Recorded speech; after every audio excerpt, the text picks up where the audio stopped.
So is there anyone else that wanted to speak? Because we're going to move on to a couple more songs. And after David, we're going to go to some music with John. And I want everyone to know that there's sandwiches over here, so come up and help yourself. You see them on the bar. And also there's some magazines that have cover stories by John on the table right at the end of this shed. And you're free to help yourself and take some of the magazines home with you. Thank you. Short. Yes. Short, she says, because every writer needs an editor, as we know. My name's David R. Stampone. I was friends with Jonathan. I was a fellow scribe. I, in some ways, had some parallels with him in another alt weekly universe. I was out in California writing in the 90s and into the aughts out there before moving home to my native Delaware Valley earlier this century. But I want to get back to what Mike Walsh was saying, the writerly qualities of Jonathan that struck me and struck, I think, a lot of you.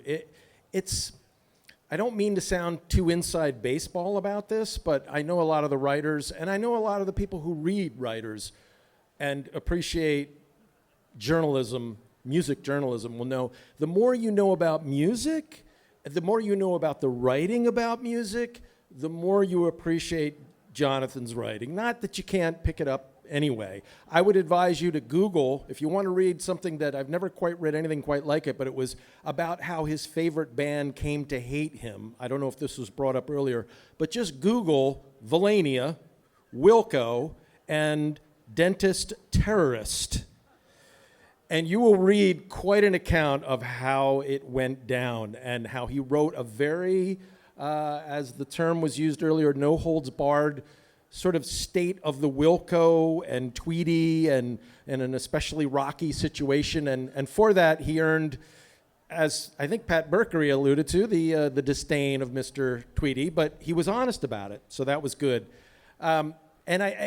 He was someone who, Lester Braggs was also brought up. What I appreciated about Jonathan was reading all kinds of writers from all over, was that he was good, and he went with the gonzo kind of mandate, you know, the Hunter S. Thompson thing, but he didn't ape him, and he wasn't too slavish in it.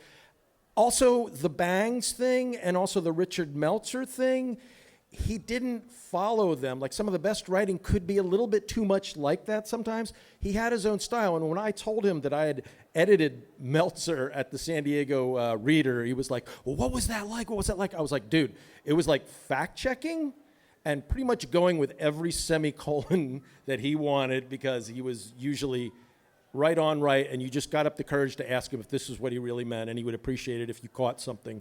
So he was a good editor, too. He appreciated editing. He knew that he needed some editing. A lot of us writers can be very verbose, and we have just a surge of expression and coinage that we just want to tumble on out. And, you know, the best thing we knew as writers that we could do for an editor was to give them copy that was as much already edited as possible. And I wrote some things for Fokker that I was really happy to do.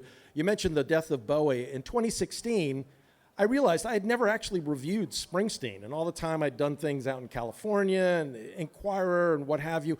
By the way, I was always too shy when I moved here in 2004 to even go to the city paper or the weekly, because I saw these writers like Jonathan and everybody. I was like, well, they got all this covered. I'm just going to do my freelance things elsewhere because I'm reading them and they're great.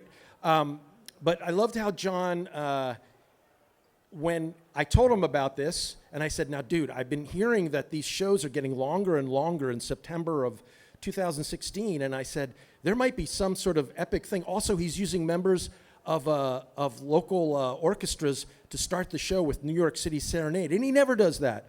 So sure enough, he was like, and this was the day of show, he's like, okay, go, you're on, do it. I'm looking forward to it. I'd done a number of things like this for him, Elton John and what have you. But I went, and then I was going long, and I said, how long can I go? He's like, dude, whatever you want to do, I trust you, you got it. And when I delivered it to him, he was like, this is it. This is great. This is what we wanted. And he said, this is the longest ever review of a Springsteen concert for the second longest show, the longest show he ever did in North America, et cetera. So, and he said, and I said, well, what do you want to change about it? And he's like, you know what? I know what you're doing. I love it. I'm not changing a thing. It's great. I'm going to use your little clip that you put up of him doing New York City Serenade. Getting back to his prose style, he crammed in more references to song titles and lyrics. Now, who of you know what I mean about Jonathan? He would sometimes pull them in from, they weren't even necessarily related to the genre or the band that he was talking about, right? But he would make them work. And so as a prose stylist, I doff my cap and raise a toast to him. And as a guy I wish I would have spent more time with, that's another thing. Don't be shy. We went to a David Crosby show together a couple years ago, and it was great. We had so much fun cutting up on the guitarist. And then when I said, he's doing Cowboy Movie, you don't know how important this is. And he's like, well, tell me why. And if you know the song